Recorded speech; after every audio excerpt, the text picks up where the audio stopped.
Assalamu alaikum viewers, I'm Hina Mehjabeen. I hope you all will be fine. As you know, final term papers of spring 2023 हो रहे हैं और students अपने papers different platforms पर share करें और वहाँ से कलेक्ट करके मैं अपने चैनल पर अपलोड करी हूँ ताकि स्टूडेंट को हेल्प प्रोवाइड कीजिए और आइडिया प्रोवाइड किया जाए कि किस टाइप के क्वेश्चंस उनके पेपर में आ रहे हैं या कौन से टॉपिक्स इंपॉर्टेंट है फॉर पेपर।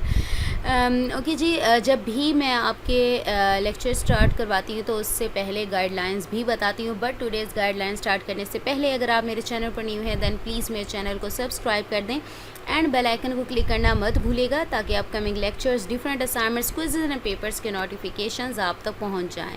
लाइक भी कीजिएगा, शेयर भी कीजिएगा।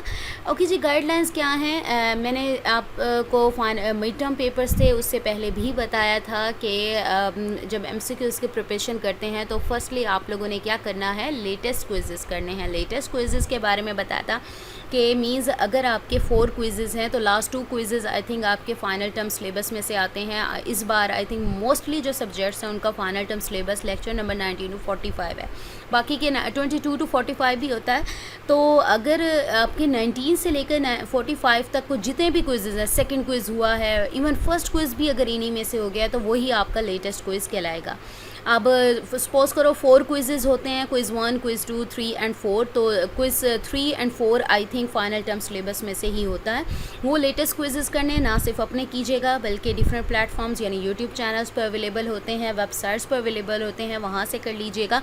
देन आपने देखने हैं पास्ट पेपर के क्विज़ेस। पास्ट पेपर के भी क्विज़ेस ये याद रखिएगा कि कुछ सब्जेक्ट्स हैं वो चेंज भी हुए हैं, कुछ के कुछ लेक्चर्स चेंज हुए हैं, तो इसलिए मैं आप लोगों से कहती हूँ कि लेटेस्ट क्विज़ेस देखिएगा प्रिपरेशन के लिए। बाकी थोड़ली आपने क्या देखना है, सब्जेक्टिव के लिए हैंडआउट्स देखते हैं, पास्ट पेपर से आइडिया ले लीजिएगा कि किस टाइप के क्वेश्चंस उसमें पूछे जाते हैं।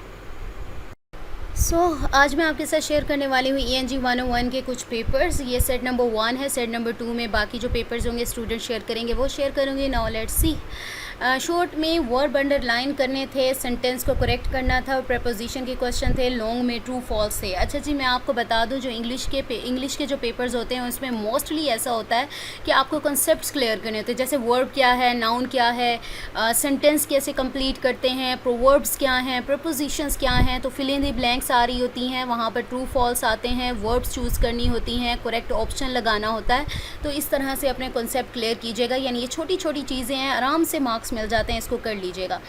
नेक्स्ट पेपर शेयर किया किसी ने, पेपर के से इजी था, एमसीक्यूज़ में सिर्फ एक पास पेपर से था, कुछ किड्स एट डेफ सेंटर और क्वेश्चंस ही इजी थे, याद नहीं। ओके, प्रपोजिशन फ्रेज अंडरलाइन करनी थी, वही प्रपोजिशन वाली बात होगी। यहाँ पर प्रपोजिशनल फ्रेजेस गिवन है, right 3 phrases in chronological order of English gentleman who discovered bones of extinct animals in 1799 something, इस टाइप का कुछ था। मैचिंग वर्ड्स ऐड थे, यानी मैचिंग वर्ड्स भी करने हैं, बाकी कहते हैं यादें। ओके, नेक्स्ट पेपर देखते हैं। लॉन्ग क्वेश्चन में इंडिपेंडेंट क्लॉज अंडरलाइन करनी थी। अब देखिए अंडरलाइन वाले कभी इंडिपेंडेंट क्लॉज कह रहा है, कभी प्रपोजिशनल वर्ब, कभी प्रपोजिशन, कभी वर्ब अंडरलाइन करने थे। प्रेजेंट टेंस फाइंड करने थे, प्रेजेंट, फ्यूचर, परफेक्ट, ये इस टाइप के सेंटेंस आपको आने चाहिए। वर्डिली वर्ड्स फाइंड करने थे, ये लॉन्ग क्वेश्चन थे।